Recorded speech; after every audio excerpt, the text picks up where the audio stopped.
السلام علیکم ورحمۃ اللہ وبرکاتہ۔ الحمد للہ رب العالمین والصلاة والسلام علی سید الانبیاء والمرسلین، اما بعد، اعوذ باللہ من الشیطان الرجیم، بسم اللہ الرحمن الرحیم۔ لو انزلنا هذا القرآن على جبل لرأيته خاشعا متصدعا من خشیۃ اللہ وَتِلْكَ الْأَمْثَالُ نَضْرِبُهَا لِلنَّاسِ لَعَلَّهُمْ يَتَفَكَّرُونَ۔ صدق اللہ العظیم۔ رب اشرح لي صدری ویسر لي امری واحلل عقدۃ من لسانی یفقهوا قولی۔ رب یسر ولا تعسر وتمم بالخیر، رب اغفر وارحم وانت خیر الراحمین، آمین یا رب العالمین۔ انشاءاللہ اس وقت جو ارادہ ہے وہ یہ کہ مسلمانوں پر قرآن مجید کے حقوق، یہ کتابچہ اس وقت میرے ہاتھ میں بھی ہے اور تعارف کا محتاج نہیں ہے، اس سینس میں کہ الحمدللہ یہ وہ موضوع ہے کہ جو اللہ کا شکر ہے کہ بہت زیادہ جس کا بیانات بھی ہوتے ہیں، دروس بھی ہوتے ہیں، اور اللہ تعالیٰ نے محترم ڈاکٹر اسرار احمد رحمۃ اللہ علیہ کو یہ اپنے خاص فضل سے یہ توفیق عطا فرمائی، اور انہوں نے ایک ایسے وقت میں کہ جب بالعموم قرآن مجید سے ایک دوری کا اور ایک خاص زاویے سے کہہ لیجئے کہ اس کی اہمیت جو ہے وہ امت میں ایک کمی کا معاملہ ہو گیا تھا اپنے زندگی کے، خاص طور پر جو ہمارے دروس اور ہماری تعلیم و تعلم کے میدان ہیں وہاں پر، تو ایسے موقع پہ انہوں نے پھر یہ بھولا ہوا سبق ہمیں یاد دلایا، اور زوردار جو ہے وہ یہ محنت اللہ نے ان سے کروائی، اللہ نے اپنی توفیق سے۔ اور مسلمانوں کا جو قرآن مجید کے ساتھ ایک تفاوت، ایک تعلق، ایک نسبت جو ہونا چاہیے، اس پر الحمدللہ جو بہت سے اکابرین ہمارے اسلاف اس پر توجہ دلاتے رہے، اور موجودہ دور کے حساب سے عام فہم زبان میں سادہ ترین انداز میں دو چار کی طرح واضح کر کے اور ایک خاص ترتیب میں پھر ڈاکٹر صاحب نے اس کو بیان کیا۔ اور 5 حقوق قرآن مجید کے جو ہر مسلمان پر عائد ہوتے ہیں، ہر وہ شخص جو کہے لا الہ الا اللہ محمد الرسول اللہ صلی اللہ علیہ وسلم، اور وہ ایمان لے آئے کہ میں یہ جو کتاب ہے جس کو قرآن حکیم کہا گیا، یہ اللہ کی کتاب ہے، اللہ کا کلام ہے۔ اب وہ کیا کرے، کیسے اس ایمان کا اظہار ہو؟ تو لہٰذا 5 باتیں ہیں، 5 حقوق ہیں مسلمانوں پر جو قرآن مجید کے عائد ہوتے ہیں۔ تو بہرحال جی یہ 1968 میں ڈاکٹر اسرار احمد صاحب نے یہ تقریر کی، اور اس کے بعد پھر بہرحال اس کو کتابی صورت میں بھی شائع کیا گیا۔ مولانا یوسف بنوری رحمہ اللہ جس وقت بانی محترم اس کتابچے کو دوران سفر اپنے حجاز میں ہی مکمل انہوں نے کیا تھا، اسی دوران میں ان کے پاس ساتھ موجود تھے، اور انہوں نے پھر اس پر اپنے کمنٹس بھی لکھے، اس کی بہت تعریف بھی کی، کچھ اصلاح کے بھی 1-2 نکات انہوں نے وہاں پر رکھے۔ اور بہرحال یہ کہ اس کے بعد اس کتابچے کو عوام الناس میں بڑی پذیرائی بھی ملی، اور تقریباً جو زبانیں ہمارے ہاں معروف ہیں ان زبانوں میں اس کتابچے کا ترجمہ ہو چکا الحمدللہ مختلف زبانوں میں، اور اللہ کے فضل سے اس کی قبولیت کا معاملہ یہ کہ تقریباً خواص میں، عوام میں یہ جو خاص موضوع ہے اس کو بیان کیا جاتا ہے۔ اب آ جائیے یہ حقوق کیا کیا ہیں، اور اس کو اگر ایک خاص ترتیب میں دیکھ لیں، 5 حقوق۔ سب سے پہلا جو ہے وہ یہ ہے کہ اس قرآن پر ایمان لایا جائے۔ ظاہر ہے یہ تو سب سے پہلا حق ہے، اور اس کے تو دعوے دار ہم سب ہیں، لیکن تھوڑی سی اس کی تفصیل انشاءاللہ بھی آپ کے سامنے رکھتا ہوں۔ تو ایمان لایا جائے۔ دوسرا حق یہ ہے کہ اس کی تلاوت کی جائے۔ تیسرا حق یہ ہے کہ اس پر غور و فکر کیا جائے۔ چوتھا حق یہ ہے کہ اب اس کے حکم پر عمل کیا جائے۔ اور 5واں حق قرآن مجید کا یہ ہے کہ اس کو دوسروں تک پہنچانے کی محنت کی جائے۔ یہ 5 حقوق ہیں جو قرآن مجید ہی کی آیات کے ضمن میں اور رسول اللہ صلی اللہ علیہ وسلم کی احادیث کے ضمن میں ہم سب پر عائد ہوتے ہیں۔ پہلی بنیادی بات کہ بھئی اس پر ایمان لایا جائے، تو ذرا اس بات کو سمجھ لیجئے۔ الحمدللہ بحیثیت مسلمان میرا آپ کا ہم سب کا دعویٰ ہے، ہم اس کتاب پر ایمان رکھتے ہیں اور اس کتاب کو اللہ کا کلام مانتے ہیں، اس میں تو کوئی دو رائے نہیں، کوئی شک نہیں، اور خدا نخواستہ معاذ اللہ اگر کوئی شخص اس قرآن مجید پر ایمان سے انکار کر دے تو وہ تو دائرہ اسلام سے ہی خارج ہو جائے گا، اس کی گنجائش ہی نہیں بنے گی۔ لیکن جو بات اصلاً سمجھنے کی ہے اس کو ایک خاص زاویے سے دیکھیے۔ قرآن مجید نے اس زمانے میں بھی جب یہ قرآن نازل ہو رہا تھا، ایمان کی جب دعوت دی تو ایمان کا معیار بھی بتایا۔ آمنو کما آمن الناس، ایمان لاؤ جیسے کہ یہ لوگ ایمان لائے ہیں۔ کون لوگ؟ جو رسول اللہ صلی اللہ علیہ وسلم کے اصحاب، وہ ستارے آسمان اسلام کے، جنہوں نے واقعتاً ایمان لا کر اس ایمان کا حق ادا کیا، جن کے دلوں میں ایمان راسخ ہوا۔ یہ ایمان صرف زبان تک نہیں رہا بلکہ جسم کے اندر سرائیت کر گیا۔ یہیں پر اس بات کو ایک اور انداز میں سمجھ لیتے ہیں۔ ایمان کی یہ دو جو لیولز ہیں، ایک ایمان کو کہتے ہیں قولی ایمان، ظاہری ایمان، یہ زبان سے جس کو ہم کہتے ہیں اور بچپن سے ہم یاد کرتے آ رہے ہیں، آمنت باللہ کما ہوا باسمائہ و صفاتہ و قبلت جمیع احکامہ، اقرار باللسان و تصدیق بالقلب، کہ ایمان جو میں لایا ہوں اللہ پر اور اس کی تمام جملہ صفات پر اور سارے احکامات پر میں مانتا ہوں، تو اگلی بات کیا ہے کہ زبان سے میں اقرار کرتا ہوں اور دل سے اس کی تصدیق کرتا ہوں۔ تو ایک ایمان ہے اقرار باللسان، زبان سے کہہ دینا، یہ قانونی ایمان ہے، قانونی ایمان ہے۔ اس کو کہے بغیر تو کوئی شخص مسلمان نہیں ہو سکتا۔ کوئی دل سے جتنا بھی ایمان لے آئے، اس بات کو سمجھیے گا، کوئی دل سے کتنا ہی ایمان لے آئے، جب تک منہ سے اقرار نہیں کرے گا وہ مسلمان نہیں کہلایا جا سکتا۔ یہ تو قانونی ایمان ہے، قانونی سطح پر یہ طے ہے۔ تو یہ ہوگی اس کی اہمیت۔ لیکن اب اگلی بات کیا ہے؟ یہ ایمان اگر یہاں سے زبان سے ادا ہوا اور یہیں تک رہ گیا اور تصدیق بالقلب تک نہیں پہنچا، دل نے تصدیق نہیں کی، زبان سے کہہ بھی دیا لا الہ تو کیا حاصل، دل و نگاہ مسلمان نہیں تو کچھ بھی نہیں۔ میں جو سربا سجدہ ہوا کبھی تو زمین سے آنے لگی صدا، تیرا دل تو ہے صنم آشنا، تجھے کیا ملے گا نماز میں؟ دلوں میں تو بتوں کی محبت ہے، دلوں میں تو غیر اللہ کی محبت ہے، اس کے سامنے جا کے تم ماتھے ٹیک رہے ہو، غیر اللہ کے سامنے وہ جو بت بنا کے دلوں میں کھڑے کی، کبھی مال کا، کبھی اولاد کا، اور کبھی کسی شے کا، کبھی کسی شے کا، اصل تو تم اس کے بندے ہو، یہ اوپر اوپر سے دکھاوا کرنے آئے ہو۔ تو بہرحال تو بات جو ہم سمجھ رہے ہیں وہ یہ ہے کہ تصدیق کیا شے کرتی ہے؟ عمل۔ عمل، ایمان کی تصدیق کرنے والی شے عمل ہے۔ میں اور آپ کبھی بھی جلتی ہوئی آگ میں اپنا ہاتھ ڈالیں گے؟ کوئی ہمیں کہے کہ بھائی یہ آگ ہے، اس پہ آپ اپنا ہاتھ ڈالیں، میں آپ کو پیسے بھی دوں گا، بات دماغ خراب ہے۔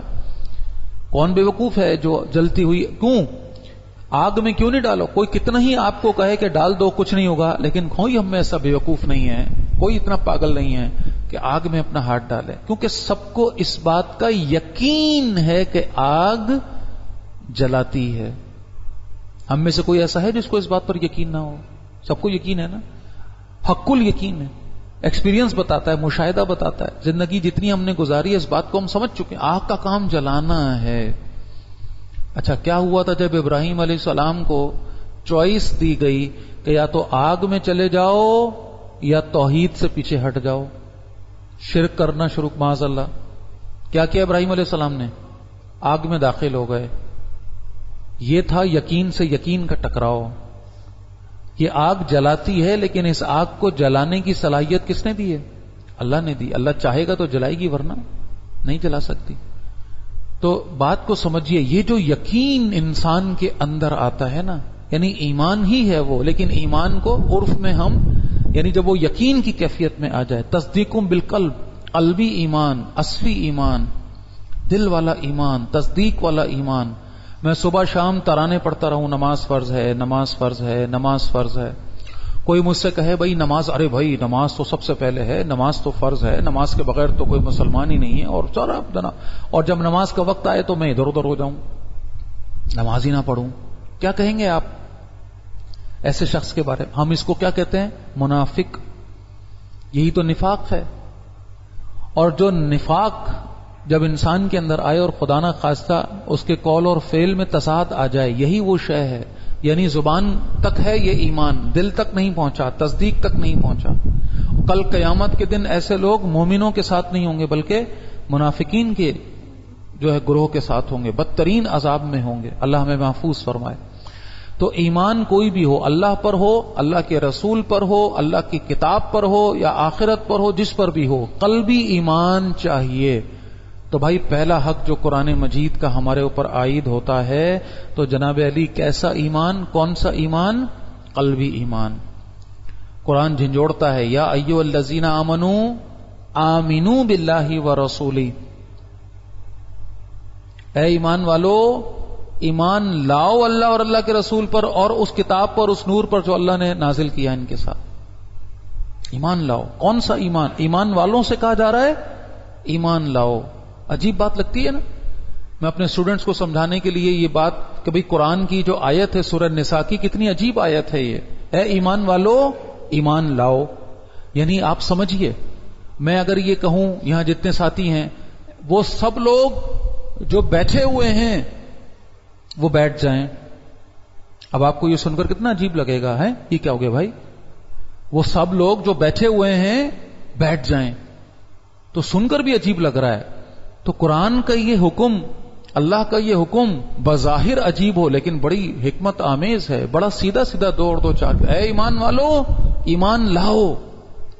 کیا مطلب؟ یہ ایمان جو تمہاری زبان تک ہے نا، اس کو دل میں اتارو. اصلی ایمان، حقیقی ایمان لاؤ، تصدیق والا ایمان لاؤ. اپنے عمل سے اظہار بھی کرو کہ تم اللہ کے ماننے والے ہو. ٹھیک ہے جی. تو یہ ایمان قرآن پر میرا اور آپ کا ہونا چاہیے، جیسا کہ رسول اللہ کا ایمان. رسول اللہ کا ایمان تو صلی اللہ علیہ وسلم، اس تک تو ہم اس کو تو چھوڑ دینا، وہ تو یعنی میرے اور آپ کے لیے اسوۃ اور رسول اللہ ہیں، آئیڈیل تو وہی ہیں، پہنچنا تو وہی ہے. میرے اور آپ کے لیے اور کوئی چوائس نہیں ہے بطور مسلمان. لیکن پریکٹیکلی میرے اور آپ کے لیے جو مشعل راہ ہیں وہ صحابہ ہیں. بطور امتی کیسے جینا ہے کیسے پتا چلے گا؟ صحابہ سے. تو پریکٹیکلی طور پر، عملی طور پر سمجھیے، میرے اور آپ کے لیے آئیڈیل کون ہے؟ صحابہ. تو جیسا صحابہ ایمان لائے تھے، اور قرآن نے اس موضوع کو رکھا ہے. جب ان سے کہا گیا کہ ایسا ایمان لاؤ، ایسا جیسے کہ کون لائے؟ ابو بکر لائے ہیں، عمر لائے ہیں، علی لائے ہیں، عثمان لائے ہیں، سعد بن وقاص لائے ہیں. یہ صحابہ جو ایمان لائے ہیں، جو حضرت بلال ایمان لے کر آئے ہیں. کیسی کیسی مثالیں ہیں. تو یہ لوگ جو کافر تھے وہ کہتے تھے ایمان لائے ایسا، یہ بے وقوفوں جیسا.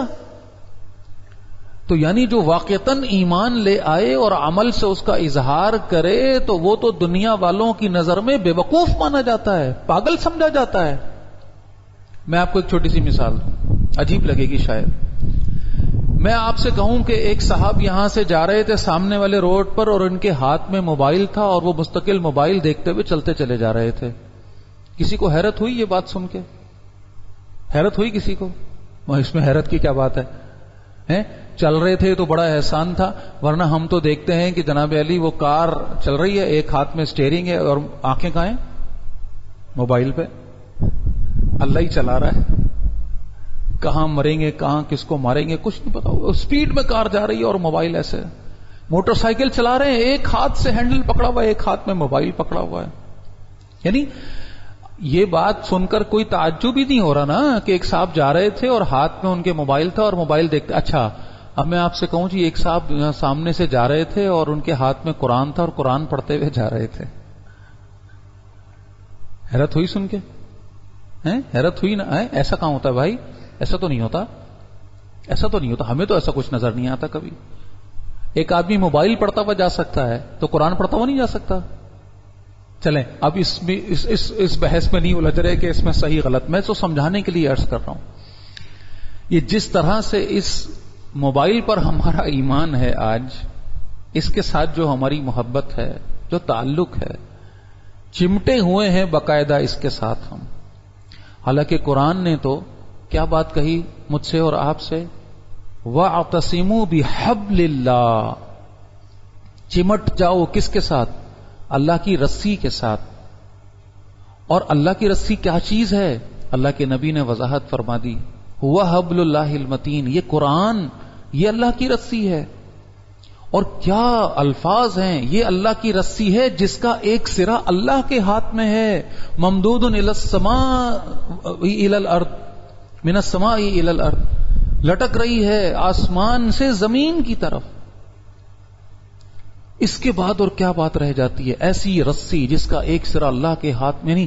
میں کہیں گرا ہوں، کیچڑ میں ہوں، گندگی میں ہوں، گڑھے میں ہوں. یہ گمراہیوں کے گڑھے ہیں، تاریکیاں ہیں، یہ ظلمتیں ہیں، یہ شرک اور الہاد اور نہ جانے کس کس شے کے اندھیرے ہیں. یہاں پڑا ہوں میں ایک گڑھے کے اندر، اور نکالنے والا اوپر ہے، اور وہ رسی پھینکے نیچے، اور اس رسی کو اس نے مضبوط ہاتھوں سے اپنے پکڑا ہوا ہے، اور وہ کہے کہ یہ رسی تھام لو تاکہ میں تمہیں اس گڑھے سے باہر نکالوں، اور میں اس رسی کو پکڑنے کو تیار نہ ہوں. سمجھ آ رہی ہے نا بات؟ وہ اللہ نے، اور یہ قرآن یہ کیا کرتا ہے؟ وہ اللہ اس قرآن کے ذریعے کیا کرتا ہے؟ یخرجہم من الظلمات الی النور، وہ تاریکیوں سے روشنی کی طرف، نور کی طرف نکالتا ہے. تو یہ ساری چیزیں جوڑتے چلے جائیں.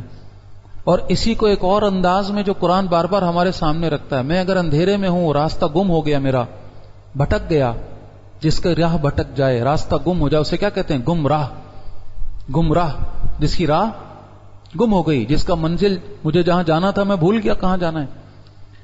وہ مثال تو پرانی ہے، بڑی مزیدار مثال ہے. آپ یہاں کھڑے ہوں، سامنے سے ایک صاحب ہانپتے ہوئے، بھاگتے ہوئے، دوڑتے ہوئے، پسینے میں شرابور آپ کے سامنے آئے، آپ کو دیکھ کر ترس آئے، پتہ نہیں بیچارے کے ساتھ کیا معاملہ ہے، کہاں جا رہا ہے، کہاں بھاگ رہا ہے، بھائی سب خیریت ہے. وہ ایک دم آپ کے پاس آئے اور کہے بھائی آپ مجھے راستہ بتا دیں گے؟ تو آپ کہیں گے ہاں ہاں یار کیوں نہیں، وائی ناٹ. مطلب اس آدمی کی حالت دیکھ کر ہی ترس آ رہا ہو. وہ کہے جی آپ مجھے راستہ بتا دیں گے؟ آپ بولے ہاں ہاں میں بتا دوں گا. کہاں جانا ہے آپ کو؟ اور وہ کہے جی یہ تو مجھے نہیں پتا، یہ تو مجھے نہیں پتا کہ مجھے کہاں جانا. اب کیا کہیں گے آپ اس کو؟ پاگل سمجھیں گے کہ نہیں سمجھیں گے؟ او بھائی جب تجھے یہی نہیں پتا تجھے جانا کہاں ہے، تو یہ اپنے آپ کو یہ ہانپتے کانپتے کہاں بھاگ رہے ہو؟ یہ ہم سب کی مثال ہے. یہ ہم سب کی صبح سے شام، شام سے صبح تھک رہے ہیں، ہانپ رہے ہیں. ہمیں یاد بھی ہے ہمیں کہاں جانا ہے، ہمیں پیدا کیوں کیا گیا، ہماری منزل کیا ہے، ڈیسٹینیشن کیا ہے. صرف شام کو صبح اور صبح کو شام کرنے کے لیے اللہ نے پیدا کیا تھا. کھا کھا کے شام کر دو، کھا کھا کے صبح کر دو، بس یہ کام تھا ہمارا، کمائے جاؤ اور کھائے جاؤ. نہیں بھائی، ایک منزل متعین کر کے بھیجا گیا ہمیں. وما خلقت الجن والانس الا لیعبدون. اللہ نے پیدا کیا تھا جنوں اور انسانوں کو، اللہ فرماتا ہے اپنی عبادت کے لیے. یہ عبادت کیا ہے، عبادت کا مفہوم کیا ہے، عبادت کا مطلب کیا ہے، اس بات کو سمجھنا، اپنی منزل متعین کرنا، صحیح راہ پہ آ جانا. صراط مستقیم، اہدنا الصراط المستقیم جو ہم مانتے ہیں اللہ سے، اللہ سیدھے رستے پہ چلا دے. ان سارے مسائل کا، ان سارے سوالات کا جواب ایک لفظ میں ہے، اور وہ ہے ہدایت. ہدایت. اور ہدایت کا مطلب کیا ہے؟ سیدھا رستہ، واضح رستہ، کلیئر آپ کو ہو جائے ڈیسٹینیشن، منزل یہ ہے سامنے، ادھر سے جانا ہے. مجھے معلوم ہے کہ مجھے کہاں جانا ہے اور کس رستے سے جانا ہے، تو میں بالکل راہ پر ہوں، رستے پر ہوں، الحمدللہ. لیکن یہ کہ یا تو مجھے یہی نہیں معلوم مجھے جانا کہاں ہے، تو میں گمراہ ہو گیا. یا یہ تو معلوم ہے کہ جانا کہاں ہے لیکن رستہ نہیں معلوم، دوسری صورت بھی کیا ہے؟ گمراہ ہو گیا. تو ہدایت یہ ہے کہ آپ کو یہ بھی معلوم ہو کہ جانا کہاں ہے، اور یہ بھی معلوم ہو کہ کس راستے سے جانا ہے. اور ہدایت کی سورس کیا ہے؟ ہدایت کا منبع یہ قرآن ہے. الہدا جس کو کہا گیا، ہدی للناس، ہدی للمتقین. الہدا قرآن بار بار ہمارے سامنے رکھتا ہے. یہی ہے قرآن جو سیدھا رستہ دکھاتا ہے. اللہ کے نبی فرما رہے ہیں یہ قرآن ہے جس سے ہدایت ملے گی، اور اس کے علاوہ کسی اور شے سے ہدایت مانگنے کی کوشش کرو گے تو گمراہ ہو جاؤ گے. اللہ کے نبی فرما رہے ہیں صلی اللہ علیہ وسلم. تو لہذا یہ ایمان چاہیے بھائی. اس ایمان کی ایک ظاہری شکل ہے. جب ایمان ظاہر میں رہے اور باطن میں نہ جائے تو اس کا اظہار بھی ظاہر میں رہ جاتا ہے. وہ بہت اہم ہے یقیناً. یعنی قرآن حکیم کی ایک تعظیم ہے، ظاہری تعظیم. اس ظاہری تعظیم میں ہم ظاہر اس قرآن مجید کو اپنے ہاتھوں میں اٹھاتے ہیں، اللہ کا کلام ہے، اس کو عزت دیتے ہیں، اس کو چومتے ہیں، اس کو آنکھوں سے لگاتے ہیں. الحمدللہ اپنے گھر میں اونچی جگہ پر اس کو رکھتے ہیں. ہمیں برا لگتا ہے خدا نہ خواستہ اگر کسی کے قدم، کسی کے پیر اس کی طرف ہو جائیں، ہم فوراً ٹوکتے ہیں میاں قرآن رکھا ہوا ہے، تمہاری پیٹھ ہو رہی ہے، تمہارے پیر اس طرف ہو رہے ہیں، اپنا رخ پھیرو. اللہ نہ کرے نیچے گر جائے تو ہمارا دل تڑپ جاتا ہے، ایک مسلمان بے چین ہو جاتا ہے. آپ راستے میں جا رہے ہوں، قرآن کی کوئی آیت لکھی نظر آ جائے، مجھے بتائیے ہم میں سے کتنے لوگ ہیں جو اس کو نظر انداز کر کے آگے بڑھ جائیں گے؟ ہے کوئی؟ اللہ نہ کرے، تڑپ جائیں گے، مچل جائیں گے، جہاں بھی جا رہے ہوں گے فوراً رکیں گے، فوراً اٹھائیں گے، اس کو آنکھوں سے لگائیں گے، چومیں گے، صاف کریں گے، جھاڑیں گے، کسی اونچی جگہ پہ رکھیں گے۔ الحمدللہ یہ سارے کام ہم نے کرنے ہیں، اور یہ سب کیا ہے؟ ظاہری تعظیم ہے، یہ ظاہری ادب ہے، یقیناً یہ کرنا ہے، لیکن میری بات سمجھیے، اس ادب کا ایک باطنی پہلو بھی تو ہے۔ کیا یہ تعظیم واقعتاً ہمارے دلوں کے اندر ہے؟ کیسے پتہ چلے گا؟ ایسے پتہ چلے گا کہ کیا اس کتاب کو ہم نے کتاب ہدایت سمجھا ہے؟ اللہ کے نبی نے فرمایا تمہارے سارے مسئلوں کا حل اس کتاب میں ہے، کیا اس بات پر ہمیں یقین ہے؟ کیسے پتہ چلے گا؟ اس کتاب کو پڑھتے وقت میرے دل کی کیفیت کیا ہوتی ہے؟ کس کے الفاظ ہیں یہ؟ کس کے ارشادات ہیں؟ کس کے اقوال ہیں؟ کس کی تقریریں ہیں یہ کون فرما رہا ہے؟ وہ اللہ ہے جو میرا رب ہے، میرا مالک ہے، وہ مجھ سے مخاطب ہے، وہ چاہتا ہے کہ میں سیدھی راہ پر آ جاؤں، وہ چاہتا ہے کہ میں صحیح راہ پالوں، میں گمراہ ہوں، بھٹکا ہوا ہوں، اندھیروں میں ہوں، وہ مجھے ان اندھیروں سے نکالنے کے لیے یہ کتاب اس نے بھیجی ہے۔ ہمارے رسول نے صلی اللہ علیہ وسلم اس کتاب کو اللہ سے لے کر ہمیں دیا ہے، اور اس مرحلے میں کیا کچھ تکلیفیں، کیا کچھ صبر انہوں نے سہے ہیں، ہمیں اندازہ ہے اس بات کا۔ اللہ کے نبی کی اس کتاب کے ساتھ محبت کا کیا عالم تھا، پورے دن کی محنتیں، ان محنتوں کا کیا کہنا۔ ہم تو ہزاروں لاکھوں کروڑوں اربوں مل کر بھی لگائیں زور تو اس محنت تک نہیں پہنچ سکتے جو رسول اللہ نے تن تنہا کھڑے ہو کر محنت کی ہے۔ اور اتنی محنت کے بعد رات کو سو نہیں جاتے تھے ہمارے پیارے رسول، اس کتاب کے ساتھ، اس قرآن کے ساتھ کھڑے ہو جاتے تھے، پاؤں سوج جاتے تھے، لیکن اس قرآن ہے کہ نماز کے اندر تلاوت ہو رہی ہے، پڑھا جا رہا ہے اس کو۔ صحابہ سے کہتے تھے کہ مجھے قرآن سناؤ، قرآن کے ساتھ یہ محبت، یہ تعلق، اور صحابہ کے تعلق کی تو کیا ہی بات ہے۔ دو صحابہ ہیں، ایک موقع پہ پہرے کے اوپر کھڑے کر دیے گئے، اور یہ ہے کہ ایک نے کہا کہ میں اب آرام کرتا ہوں، تمہاری باری، تم کھڑے ہو جاؤ، جب تمہارا وقت پورا ہوگا تو پھر تم آرام کرنا، میں کھڑا ہوں گا۔ ٹھیک ہے بھائی۔ تو ایک سو گئے اور ایک کھڑے ہو گئے پہرے پہ۔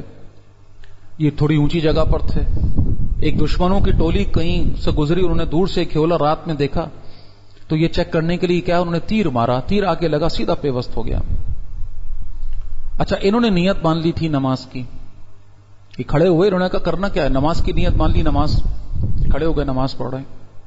انہوں نے تیر مارا، تیر آ کے لگا، ٹس سے مس نہیں ہوئے، دوسرا تیر مارا، تیسرا تیر مارا، تو انہوں نے کہا بھائی یہ تو کوئی درخت وغیرہ لگ رہا ہے، انسان نہیں ہے یہ، چلے گئے۔ انہوں نے اپنی نماز پوری کی، نماز پوری کرنے کے بعد اپنے ساتھی کو اٹھایا، حال دیکھا، خونم خون ہو رہے ہیں، جان کا مسئلہ بنا، 3 تیر لگے ہوئے ہیں۔ ارے آپ نے مجھے اٹھایا کیوں نہیں، آپ نے مجھے جگایا کیوں نہیں؟ کہنے لگے سورہ کہف کی تلاوت شروع کر لی تھی، دل نہیں مانا کہ اس کو بیچ میں چھوڑ دوں۔ کیا عجیب لوگ ہیں۔ ایک صحابی کا مسئلہ ہے، پاؤں میں ایک کیفیت ہو گئی ہے، جراح کہتا ہے جی آپ کی ٹانگ کاٹنی پڑے گی، اس کے بغیر گزارا نہیں ہے۔ اور اس زمانے میں اور کوئی آپشن تھا نہیں، تو وہ میڈیکل پوائنٹ آف ویو سے تھوڑی سی شراب پلائی جاتی تھی تاکہ وہ ایک تکلیف کا معاملہ، کہا جی تھوڑی شراب کہہ دی، اس کو تو نہیں پیوں گا میں۔ کہا کہ بھائی یہ تو کیسے پھر ٹانگ کاٹنی ہے آپ کی؟ کہا کہ اس میں کیا مسئلہ ہے، میں نماز کی نیت مانگتا ہوں، قرآن پڑھتا ہوں، تم کاٹ دو۔ قرآن پڑھتے وقت کسی کو کیا پتا کہ کیا ہو رہا ہے اس کو، یہ صحابہ کا معاملہ تھا، یہ صحابہ کا معاملہ۔ بہرحال تو میں جو عرض کر رہا ہوں ساری بات کا حاصل یہ قرآن، اس کے اوپر یقین، اس کے ساتھ محبت، یہ ہماری زندگیوں میں اہمیت اختیار کرے، اس کے ساتھ وقت ہمارا گزر رہا ہو۔ اور دیکھیے اس کو ایک اور اینگل سے دیکھیے، 2 شکوے ہیں جو خود قرآن کے اندر آئے ہیں۔ ایک شکوہ ہے رسول اللہ کا صلی اللہ علیہ وسلم جو سورہ فرقان کے اندر آتا ہے۔ سورہ فرقان پڑھیں آخری حصے میں جا کر، آپ کو وہ آیت مل جائے گی۔ اللہ کے نبی کل قیامت کے دن فرمائیں گے رب سے کہ اے رب، میری قوم نے اس قرآن کو چھوڑ دینے کے قابل شے سمجھا، ترک کر دینے کے قابل شے سمجھا۔ یہ شکوہ فرما رہے رسول اللہ صلی اللہ علیہ وسلم اور اپنی قوم کے حوالے سے فرما رہے ہیں۔ اور 2 شکوے اللہ کے ہیں قرآن کے اندر، اللہ نے بھی یہ انداز اختیار فرمایا۔ ایک سورہ واقعہ کے اندر ہے، جب اس قرآن کی عظمت بتائی، لوح محفوظ سے اللہ نے یہ قرآن اتارا تمہارے لیے، یہ عظیم کلام، یہ کتاب، اور اس عظیم قرآن جیسی شے سے تم بے اتنائی برت رہے ہو، اس قرآن جیسی شے سے بے اتنائی برت رہے ہو. اور ایک شکوہ سورہ شورا کے اندر ہے، اور وہ کیا ہے؟ اللہ فرما رہا ہے جن لوگوں کو ہم نے اس کا وارث بنایا ہے وہ اس کے بارے میں شک میں مبتلا ہیں. یہ شک کہ پتہ نہیں یہ کتاب یہ آج کے دور میں ویلڈ ہے بھی کہ نہیں، معاذ اللہ اس کے احکامات آج کام ہیں کہ بھی نہیں، یا یہ کہ اس کتاب میں ہی جو ہے وہ ہمیں ہدایت ملے گی، یا یہ کہ اس کتاب ہی سے ہمارے سارے مسائل ہمارے معاملات ہینڈل ہوں گے. یہ شکوک ہے نا، شک. اس کتاب میں اللہ نے جو احکامات اتارے ہیں واقعی ان پر عمل کیا بھی جا سکتا ہے کہ نہیں کیا جا سکتا. یہ سب کیا ہے؟ شکوک. عوام و خواص بہرحال بالعموم اس شک میں مبتلا ہیں. اللہ ہم پہ رحم فرمائے. تو ایمان کون سا ایمان؟ وہ ایمان جو واقعتاً اصلی والا ایمان جو اللہ کے نبی لائے تھے. آمن الرسول بما انزل الیہ من ربہ والمؤمنون، ایمان لائے یہ رسول اس پر جو اتارا گیا ان پر ان کے رب کی طرف سے، اور وہ اہل ایمان بھی جو ان کے ساتھ ہیں وہ ایمان لائے ہیں. ایسا ایمان اللہ تعالیٰ مجھے اور آپ کو عطا فرمائے جو شکوک اور شبہات سے ماورا ہو، کسی قسم کا کوئی شک نہ ہو. اور وہ جو آیت آپ کے سامنے سورہ شورا کی جو میں نے ریفر کی، وَإِنَّ الَّذِينَ أُورِثُوا الْكِتَابَ مِن بَعْدِهِمْ لَفِي شَكٍّ مِّنْهُ مُرِيبٍ، اور وہ لوگ جو وارث ہوئے اس کتاب کے، اس کتاب الہی کے اس کے بعد، وہ اس کے بارے میں شک و شبہات میں مبتلا ہیں. تو اس فتوے سے خدا نہ خواستہ ہم یہ کہ اس میں نہ ہوں بلکہ اس سے ہم نکل جائیں. لہذا ہم میں سے ہر ایک دیکھے کہ اپنے اندر ٹٹولے کیا قرآن مجید کو محض ایک ڈوگما سمجھ کے، ایک مقدس صحیفہ سمجھ کے کہ جو اسی لیے نازل ہوا کہ بس اس کو چومو، سر پہ رکھو، آنکھوں سے لگاؤ اور پھر اوپر کہیں رکھ دو، جب کوئی موقع آ جائے تو اس کو اٹھاؤ اور کچھ اس کی آیات پڑھ لو، سمجھ آئیں کہ نہ آئیں کیا فرق پڑتا ہے؟ ثواب تو مل رہا ہے یقیناً. بے شک قرآن کو چھونا ثواب، قرآن کو ہاتھوں میں اٹھانا ثواب. جو ایک شخص کے ہاتھ میں قرآن ہو تو اس کی قدر بڑھ جاتی ہے، ویلیو بڑھ جاتی ہے. ہر حرف پہ 10 نیکیاں، ہر حرف پہ. اور سمجھیے گا میں جو مثال آپ کو سمجھا رہا ہوں، میں اگر آپ سے کہوں کہ بھائی یہ انعام ہے جو کہ آپ کو ملے گا، اور اس کے ساتھ جو ہوتا نا آج کل چلتا ہے بائی 1 get 1 فری، تو بھائی آپ جو ہے نا آپ کے لیے ایک انعام یہ ہے، ایک بڑا یہ پیکٹ ہے، اس کے اندر آپ کے لیے ایک انعام ہے، اور اس کے ساتھ ایک یہ چھوٹا پیکٹ بھی آپ کو ساتھ میں ملے گا، انعام پر انعام. اچھا ایمانداری سے بتائیے گا ہم میں سے کتنے ہوں گے جو صرف اس چھوٹے پیکٹ کو لے کر واپس آ جائیں گے؟ انعام کیا تھا؟ وہ بڑا والا پیکٹ، اس کے ساتھ بونس کے طور پہ وہ ہوتا نا وہ کیچپ کے ساتھ چھوٹا والا وہ بھی لگا دیتے ہیں مسالے کا ہے جب ہم خریدنے جاتے ہیں. اصل شے وہ تھی بڑی والی، اس کے ساتھ انہوں نے کہا لو بھائی دل کھلا ہوا ہے آج یہ بھی لے جاؤ چھوٹا والا. تو ایک شخص آئے اور بولے چھوڑو یار بڑے والے کو ہی چھوٹا والا ہی دے دو مجھے. کوئی ہوگا ہم میں سے؟ سوال ہی پیدا نہیں ہوتا، سوال ہی پیدا نہیں ہوتا کہ اس بڑے انعام کو چھوڑ کے چھوٹے کو لے آئے. تو بات کو سمجھیے، ہر حرف پہ 10 نیکیاں یقیناً ہیں. معاذ اللہ اس پہ تو کوئی شک کر ہی نہیں سکتا. اللہ کے نبی نے فرمایا وہ شک کرے گا اس کا ایمان خطرے میں پڑ جائے گا. لیکن قرآن حکیم کا محض یہ ہے اتارے جانے کا مقصد کہ ہم صرف ایک حرف کی 10 نیکیاں لے کر سمجھیں کہ ہمارا کام پورا ہو گیا. جو ہمیں آسمان دینے آیا اس سے ہم بس کچھ حصہ زمین کا لیں اور کہیں کہ کام پورا ہو گیا. وہ قرآن، وہ اللہ کی کلام، وہ کتاب جو ہمیں خلافت کی راہ دکھانے آیا، جو دنیا کو ہمارے زیر کرنے کے لیے، جس کو اللہ کے رسول کے صحابہ نے جب اس کو سمجھا تو اللہ نے خلافت عطا فرمائی، آدھی دنیا جو ہے ان کے قدموں میں لا کے ڈھیر کر دی. تو بات کو سمجھیے بھائی، یہ تو بونس ہے، یہ تو ایک فضل ہے اللہ کا کہ بھائی اصل مقصد کیا تھا اس کتاب کے اتارے جانے کا؟ ہدایت. الہدا. تم اس ہدایت کے رستے پر چلو، اس کتاب کو اپنا امام بناؤ. 2 دعا بھی ہم کرتے ہیں قرآن کے پڑھنے کے آخر میں، اللہ اس کو ہمارا امام بنا دے. امام کون ہوتا ہے؟ جو رستہ دکھاتا ہے، راہ دکھاتا ہے، آگے جاتا ہے. اور یہ ہے کہ جب تم اس رستے پہ چلو گے تو تمہیں مزید بونس کے طور پہ یہ 10 ہر حرف پہ 10 نیکیاں تمہیں مزید ملیں گی. ہم نے کہا بس یہ نیکیاں لے کر بیٹھ جاؤ آرام سے. اصل مقصد قرآن کے اتارے جانے کا، وہ عظیم مقصد. تو ایسا ایمان قرآن کے اوپر ہو. وَاعْتَصِمُوا بِحَبْلِ اللَّهِ. ایک مسلمان کی زندگی میں، اب دیکھیے یہ ساری میں نے آپ کے سامنے پوری اوورال ایک جائزہ رکھ دیا. اب اس کے عملی مظاہر کیا ہوں گے؟ لاجیکل بات ہے.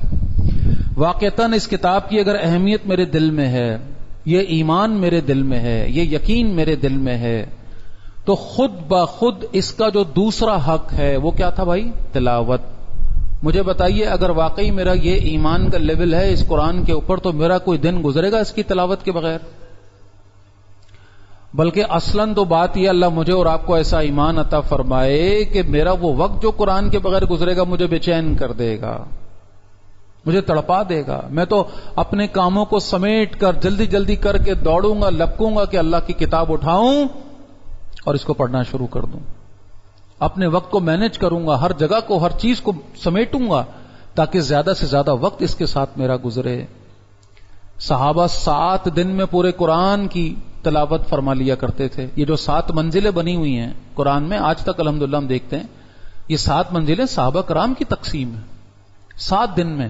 اور اس سے اوپر بعض صحابہ تھے جو 3 دن میں قرآن مکمل کر لیا کرتے تھے، جس کی تفصیل یہ آتی ہے کہ 3 دن سے کم میں تو اللہ کے نبی نے روکا، منع فرمایا کہ 3 دن سے کم میں نہ کرو، اس کا حق ادا نہیں ہوگا. ورنہ تو صحابہ اس سے بھی آگے بڑھ رہے تھے.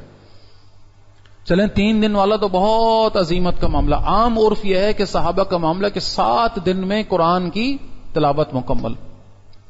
وہ تو بعد کے دور میں جب آگے آئے ہیں اور ظاہر ایمانی وہ کیفیات نہ رہیں اور ایک دباؤ سا ذہن پہ محسوس ہوا کہ بھئی یہ 1 دن میں 1 منزل کی تلاوت مشکل ہو رہی ہے، تو پھر ہمارے اسلاف نے آپس میں مشورہ کیا اور کیا کیا کہ اس کتاب کو 30 جز کے اندر اجزاء، جس کو ہم پارے کہتے ہیں، سپارے کہتے ہیں، 30 پاروں میں تقسیم کر دیا.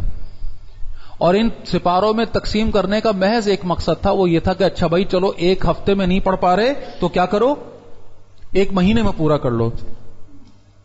30 پارے بن گئے، ایک پارا 1 حصہ روز پڑھو، لہذا کم از کم کیا ہو جائے، 1 مہینے میں قرآن کی تلاوت پوری ہو جائے. اس کے بعد کسی کی ہمت نہیں ہوئی اس کو مزید کرنے کی، اس کے بعد نہیں ہوئی. تو کم از کم کے درجے میں 1 پارا تلاوت یہ بنتی ہے. اس سے کم میں تو یہ بڑا مسئلہ ہے.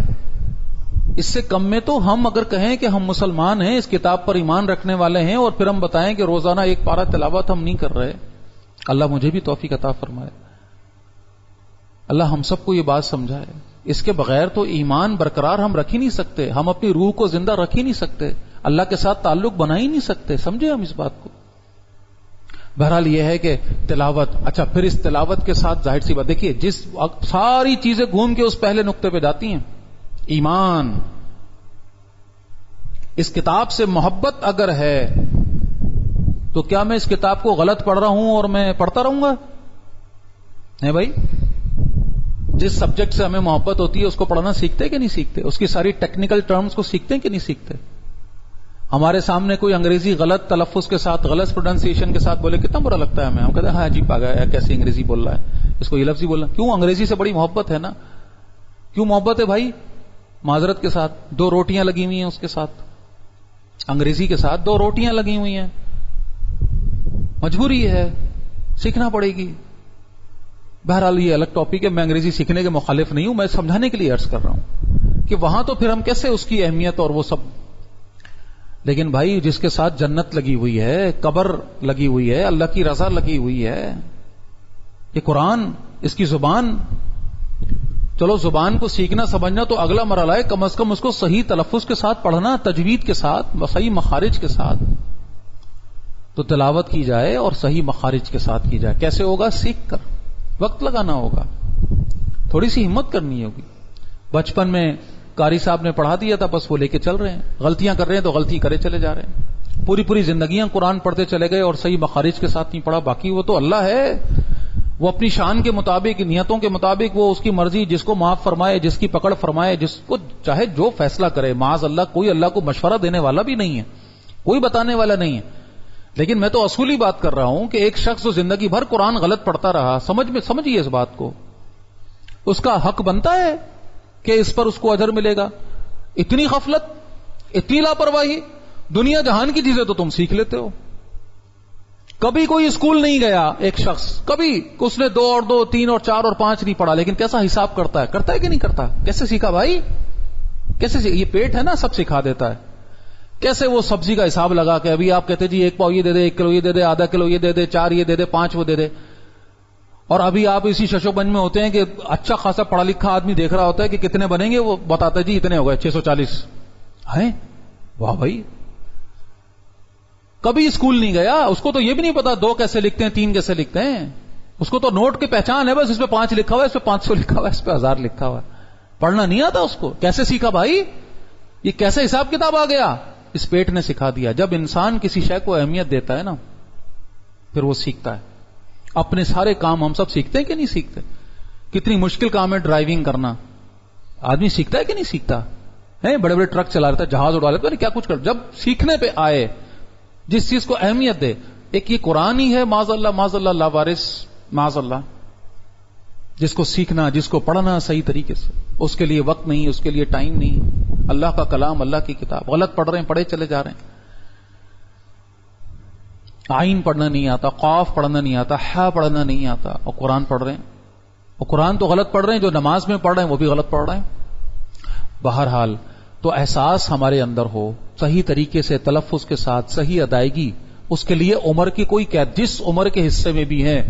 اور بھائی میں ہمیشہ ایک بات کہا کرتا ہوں، اللہ تعالیٰ نے اس امت پر بہت سارے جو فضل فرمائے ہیں، یقین کیجئے، دل سے ایک بات عرض کر رہا ہوں، یہ جو ہمارے قاری صاحبان ہیں نا، یقین کریں آپ، میں چیلنج دے رہا ہوں آپ کو، پوری دنیا کی پوری تاریخ اٹھا کر نکال لیجئے اور یہ ڈیڈیکیشن لا کر دکھائیے. ایک مسجد کا امام، ایک مسجد کا مؤذن، ہمارے وہ قاری صاحبان جو بچوں کو ہمارے قرآن پڑھاتے ہیں، کیا ان کی تنخواہیں ہوتی ہیں؟ کیا ان کی زندگیوں کے معاملات ہوتے ہیں؟ اور پھر اگین میں آپ کو بتاؤں، کوئی آپ میں سے بتا دے کہ کسی قاری صاحب کو آپ نے کہا ہو کہ بھائی میرا قرآن مجھے پڑھا دیں، میری تصحیح کر دیں، انہوں نے منع کر دیا، میں نہیں پڑھا رہا، جاؤ. ایک بھی آدمی گواہی دے دیں یہاں پہ. جب بھی آپ بولیں گے ان حضرات سے بھائی مجھے قرآن پڑھنا ہے، قرآن جو ہے نا مجھے، اور اللہ کی قسم ایسے خوش ہو جائیں گے. الٹا آپ دنیا کا کوئی سبجیکٹ لے کر کسی کے پاس، آپ کو کیمسٹری پڑھنی ہے، فزکس پڑھنی ہے، اکنامکس پڑھنی ہے، کسی اس کے ایکسپرٹ کے پاس جائیں اور بولیں جی مجھے آپ سے کیمسٹری پڑھنی ہے، تو اس نے پہلا ہی سوال کرنا ہے کتنا دو گے. اب بارگیننگ شروع ہوگی. پھر وہ بولے گا جی میں تو اتنے 1000 لیتا ہوں، 1 گھنٹہ آپ کو پڑھاؤں گا ہفتے میں 2 دن. پھر آپ جی اچھا اتنے لے لو، اچھا اتنے لے لو. ہیں مجال ہے کہ کوئی قاری آپ کو بولے جی اتنے لوں گا میں نا. الحمدللہ میں جتنی میں نے زندگی گزاری اتنا میرا تعلق رہا، میرے پاس تو ایسی کوئی گواہی نہیں ہے. صرف جا کر ان سے کہیں، اور باقی جو اللہ کی توفیق سے اکرام کر سکتے ہیں کر دیں، بس چپ چاپ. تو میں جو عرض کر رہا ہوں اس ساری بات کا، میں کوئی وہ نہیں کہ کسی کی تعریف کی بات، یہ ہے کہ حجت ہے یہ میرے اور آپ کے اوپر. اللہ نے کسی حکمت کے تحت یہ معاملہ رکھا ہے. کل قیامت کے دن میں اگر وہاں جا کر کہوں جی یا اللہ پتہ نہیں، میں جو پتہ ہی نہیں تھا میں کس سے پڑھتا، میں غلط پڑھتا رہا لیکن میں کیسے صحیح کرتا، مجھے کوئی پڑھانے والا نہیں، یہ بنے گا بھائی؟ یہ بہانہ بنے گا؟ ہیں سوال ہی پیدا نہیں ہوتا، سوال ہی پیدا نہیں ہوتا. اللہ مجھے اور آپ کو سمجھ عطا فرمائے. تو اپنی قرآن کو صحیح کرنا، کسی بھی قاری سے وقت لیں اور اپنا تھوڑا سا وقت لگائیں. جتنا وقت ہفتے میں 1 دفعہ مل سکے بہت ہے. تھوڑا سا بیٹھ جائیں، ان کو سنائیں، ان سے بولے بھی تصحیح کرے، میرا مخارج میرے صحیح کر دے. پھر یہ ہے کہ اس قرآن کو ظاہر تلاوت کے حوالے سے اس کے ظاہری اداب بھی میں نے شروع میں آپ کے سامنے رکھے. باطنی ادب یہ ہے کہ اس کو ہدایت کی نیت لے کر پڑھنا ہو، ہدایت کی نیت لے کر. ہاں اس میں یہ نقطہ ضرور ہے کہ یہ نتیجہ نہ نکال لے کوئی معاذ اللہ کے قرآن کو بے سمجھے پڑھیں گے تو یہ خامخواہ کی بات، معاذ اللہ ہرگز نہیں. سمجھیے گا اس بات کو. اللہ تعالیٰ نے ہمارے یعنی انسان کے اندر جو کچھ بھی ہماری ریکوائرمنٹ، جو ہماری نیڈز رکھی ہیں، ضروریات رکھی ہیں نا، یعنی ہمارے جسم کے اندر اٹھنے والے بہت سے ایسے برقی امپلسز ہوتے ہیں جو ہمارے اندر جب ادھر ادھر ٹکرے مارتے ہیں تو یہ فکر، یہ سٹریس، یہ پریشانی، یہ تناؤ، یہ نہ جانے بیماریاں اور نہ جانے کیا کچھ. اللہ تعالیٰ نے اس اپنے عظیم کلام کے اندر وہ صوتی آہنگ رکھا ہے جو انسان کو چاہیے. جب ان الفاظ کو ہم پڑھتے ہیں جو اللہ کے الفاظ ہیں، اللہ تعالیٰ نے ان کے اندر جو حکمت رکھی ہے میرے اور آپ کے لیے، تو ہم اس الائنمنٹ کے اندر آ جاتے ہیں. اسی لیے قرآن میں کیا ہے؟ سکون ہے، اطمینان ہے. الا بذکر اللہ تطمئن القلوب. جان لو کہ ذکر جو ہے نا اللہ کا، یہ قرآن، اسی میں تمہارے دلوں کا اطمینان ہے، تمہارے دلوں کا سکون ہے. اور یہ شفا ہے تمہاری بیماریوں کی، یہ شفاء لما فی الصدور ہے۔ کیوں؟ کیونکہ جب انسان قرآن کے ساتھ اپنے آپ کو اٹیچ کر لے تو بہت سارے جسم میں اٹھنے والے ادھر ادھر کی جو ہے نا تماشے، یہ سیٹ ہو جاتے ہیں، اور انسان میں ایک حوصلہ، ایک عزم آتا ہے۔ اور یہ میں بات کر رہا ہوں ابھی سمجھنے کی لیول پہ نہیں آئے ہیں، بے سمجھے، ابھی ہماری زبان نہیں ہے، کوئی بات نہیں، پڑھ رہے ہیں تلاوت تو تلاوت کرنا، تلاوت سننا۔ اللہ کے نبی نے فرمایا قرآن کو اپنی آوازوں سے مزین کرو، اور آپ نے فرمایا جو قرآن کو خوش الحانی سے نہ پڑھے وہ ہم میں نہیں۔ لہٰذا یہ ہے کہ ایک مسلمان کے گھر میں روزانہ صبح صبح قرآن کی تلاوت، اس کی آواز، بچے بڑے سب قرآن پڑھ رہے ہوں، جتنا اچھے سے اچھا، اور مزید اصلاح اپنی کر رہے ہوں، بڑے چھوٹوں کی اصلاح کر رہے ہوں، وہ بڑے اپنی اصلاح جا کر اپنے بڑوں سے جو بھی ہیں علماء سے جا کر کروا رہے ہوں۔ تو اس قرآن کے ساتھ ایک تعلق کی بنیاد، عملی بنیاد پہلی تلاوت ہے، تلاوت، صبح اٹھ کر تلاوت، رات کو سونے سے پہلے تلاوت، درمیان میں جب موقع مل جائے تلاوت۔ پھر حفظ کا معاملہ، یہ قرآن جتنا سینے میں آ جائے، جتنا اللہ کے نبی نے فرمایا جس میں یہ اللہ کا یہ ذکر، یہ قرآن نہیں، جس سینے میں وہ قبرستان ہے، وہ سینہ اندھیری قبر ہے وہ، تو یہاں روشنی ڈالنی ہے تو اس قرآن کو اندر اتارنا ہے۔ جتنا زیادہ سے زیادہ حفظ ہم کر سکیں، جتنا زیادہ سے زیادہ ان صورتوں کو، ان آیتوں کو، اور میں پھر عرض کر رہا ہوں اپنی کیپیسٹی، اپنی جو بھی اللہ نے اس کو صلاحیت دی ہے، لیکن آگے تو بڑھیں۔ وہ بچپن میں 10 صورتیں سیکھ لی تھی، بس وہی چلا رہے ہیں، مطلب سمجھیں اس بات کو، اس کا مطلب اہمیت نہیں ہے نا، اہمیت ہوتی تو کچھ تو اس میں اضافہ ہوتا، کچھ تو مزید کچھ یاد کرتے۔ اب کوئی شخص کہے جی میں تو 11ویں سورت یاد ہی نہیں کر سکتا، ارے بھائی پھر مثال دوں کیا کچھ یاد کر کے بیٹھے ہو؟ کیا کچھ یاد کر کے بیٹھے ہو؟ کیسی کیسی کتابوں کے امتحان دے کر بیٹھے ہو اور کہو جی میں تو ایک سورت یاد نہیں کر سکتا؟ جنتیوں کی حسرت بیان ہوئی ہے حدیث میں کہ جنت میں جانے کے بعد جس کو جتنا قرآن یاد ہوگا اللہ فرمائے گا پڑھو اور درجے اپنے بڑھاتے جاؤ، اور کیسی حسرت ہوگی جب انسان تھوڑا سا پڑھ کے رک جائے گا اور جس کو زیادہ یاد تھا وہ آگے بڑھتا چلا جائے گا۔ تو لہٰذا اللہ ہمیں توفیق عطا فرمائے، اس کے حفظ میں بھی اضافہ ہو، اس کو صحیح پڑھنے کی بھی محنت ہو، اس کے ساتھ ایک تعلق تلاوت کی صورت میں عملی تعلق، پہلا تعلق جو ہے وہ ڈیولپ ہو۔ الذین آتیناہم الکتاب یتلونہ حق تلاوتہ، سورہ بقرہ میں اللہ فرماتا ہے جس کو ہم نے کتاب عطا کی ہے وہ اس کی ایسے تلاوت کرتے ہیں جیسے اس کا حق ہے۔ اور آخری بات یہ ہے کہ جب یہ قرآن زبان کے اوپر آتا ہے، یہ ذکر قال کہلاتا ہے، تو پھر یہ دل میں اترتا ہے، پھر یہ اپنی جگہ بناتا ہے۔ اور میں کوئی ایگزیجریٹ نہیں کر رہا ہوں، الحمدللہ گواہیاں موجود ہیں، گواہیاں، ایسے لوگ کہ جو زندگی بھر قرآن کے ساتھ اپنی زبان کو زیادہ حرکت دیتے رہے، مرتے وقت ان کی زبان پر قرآن جاری ہوتا ہے، باقاعدہ گواہیاں موجود ہیں کہ انسان جو ہے وہ مرض الوفات میں بالکل مر رہا ہے، ہوش سے نکل گئے اور زبان سے قرآن پڑھ رہا ہے، مثال موجود ہیں۔ اور میں تو ایک ایسے بزرگ کو ہمارے اساتذہ میں سے تھے جانتا ہوں کہ وہ رات کو گہری نیند سو گئے، گہری نیند، پکا سو رہے ہیں اور گہری نیند کے اندر تلاوت چل رہی ہے، تلاوت چل رہی ہے۔ ایک آدھ دفعہ تو شک ہوا کہ شاید سو نہیں رہے، کنفرم کیا سو رہے، بے خبر سو رہے اور تلاوت کر رہے ہیں۔ کیوں؟ کیونکہ ان کا وقت گزرتا تھا اس کے، جس چیز کو اہمیت دیتا ہے انسان، جس کا وقت گزارتا ہے وہ اس کے لاشعور میں جا کے جگہ بناتی۔ ہمارے زبانوں پہ کیا چلتا ہے بھائی؟ ہے بتانے کی ضرورت ہے؟ کیونکہ ہم وہی سب کچھ سوچ رہے ہوتے ہیں، وہی تماشے چل رہے ہوتے ہیں، وہی ہمارے دماغوں میں، سوتے میں بھی وہی ہڑبڑا رہے ہوتے ہیں، اور خدا نہ خاصہ مرتے وقت بھی کچھ الٹا سیدھا منہ پر آ گیا تو کہیں کے نہیں رہیں گے۔ اللہ مجھے اور آپ کو یہ 2 باتیں میں نے آپ کے سامنے رکھ دی، ایمان اور اس کے